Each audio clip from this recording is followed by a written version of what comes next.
Welcome back and thanks for staying with us. The Senate has approved the controversial National Reconstruction and Resilience Authority NARRA bill, with the government using its majority to reject opposition amendments targeting additional oversight. The bill establishes the authority as a special purpose vehicle to design and fast-track major recovery and infrastructure projects. I do report the bill as having passed committee stage without amendment. Minister?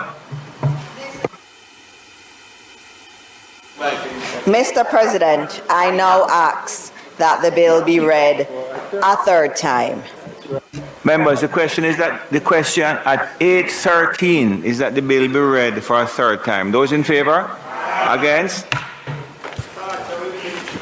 An act to make provision for the management and implementation of the post-disaster reconstruction and resilience efforts consequent on the passage of Hurricane Melissa and for resilience generally, to establish the National Reconstruction and Resilience Authority and for connected matters read a third time and passed.